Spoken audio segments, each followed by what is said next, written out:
dulunya sebuah lembah ini diisi oleh endapan ini ya, masuk ke dalam lembah ini. Oke. Kemudian meluber sampai di atas bukit-bukit yang kita tempat saat ini di barat dan di timur di sana. Nah, yang di tengah kemana? Ini tererosi terus menerus ke bawah sampai membentuk daratan yang ada di bawah sana di Cermi tadi, di Kecamatan Cermi, sampai masuk ke Selat Madura. Oke, masuk ke sana. Nah, artinya yang itu ada sisanya ya.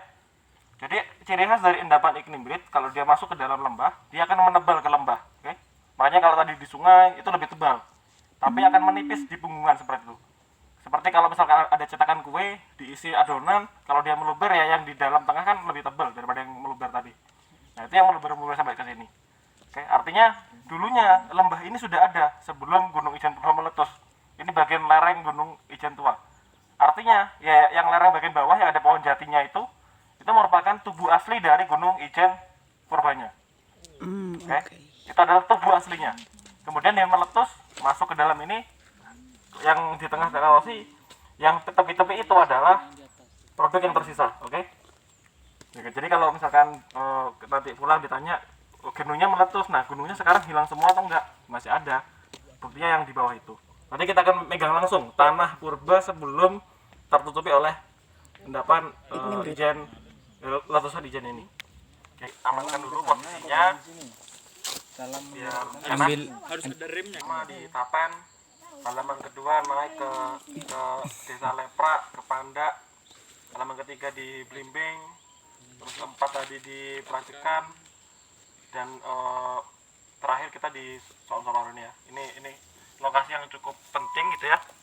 Sekarang posisi kita menginjak tanah tubuh Gunung Ijen Purbanya sebelum dia meletus. Menjadi tanah semua. Ini adalah tubuh dari Gunung Ijen Purba. Kalau ditanya Gunung Ijen Purba yang mana? Mungkin gunungnya udah hilang, tapi tubuhnya masih ada gitu ya. Ini warisannya gitu ya. Masih bisa kita injak sekarang. Nah, yang kita lihat tadi yang dari jalan ya itu masih kelihatan di situ lapisan-lapisan yang meluber. Ini adalah lapisan yang meluber tapi di sebelah bagian barat ya. Kita bisa melihat di bagian bawah itu ada yang berlapis-lapis, oke, teman-teman, berlapis-lapis. Kemudian di bagian atasnya ada yang besar nih, yang dia kompak besar. Sebenarnya yang kita lihat dari tadi pagi sampai ke sana tadi sebagian besar adalah bagian yang atas ini, oke. Sedangkan yang berlapis-lapis itu tertutup oleh yang atas ini ya. Nah, bagian berlapis-lapis dan yang bagian atas sebenarnya menyimpan cerita terkait tahapan erupsi kaldera Ijen Purba. Kalau tadi Mas Abdillah bilang apakah dia langsung meletus langsung ambles, ternyata tidak, ternyata ada fase-fasenya, tahapannya. Mungkin hitungannya mungkin hari atau bulan gitu ya, tapi ada tahapan-tahapannya. Yang pertama yang berlapis-lapis ini merupakan endapan jatuhan piroklastik atau abu vulkanik. Kalau kita pernah gunung meletus tiba-tiba hujan abu, nah itulah endapan hujan abunya. Jadi fase awal saat Gunung Ijen Purba meletus besar itu nggak langsung ambles, tapi dikeluarkan dulu ke udara materialnya, material halusnya. Oke, kemudian terendapkan yang berlapis-lapis seperti ini. Oke, kalau depengnya tuh halus seperti abu vulkanik semuanya Pak. Oke, berlapis-lapis, udah beberapa kali erupsi dikeluarkan semua ya, sampai material yang di bawah tadi kosong. Oke, nah ketika kosong diinjeksi lagi, tapi kan udah nggak kuat nih, ambles. Udah ditekan dari bawah, dia ditekan dari atas, maka muncrat semuanya, gitu ya. Kemudian ambles. Nah, fase atau tahapan amblesnya kaldera Ijen adalah yang di atas ini. Oke, ambles, dia materialnya banyak, berat sekali, nggak kuat lagi ke atas, tapi langsung didorong ke lereng-lerengnya, gitu ya.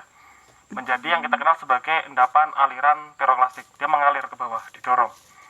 Atau kalau di skala kaldera forming atau pembentukan kaldera itu kita sering kenal sebagai iknimbrite.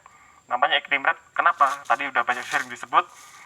Iknimbrite itu dua kata, igneous, igni, agni, api ya, sama imbrication, adanya pola aliran gitu ya. Dia mengalir, api yang mengalir dia.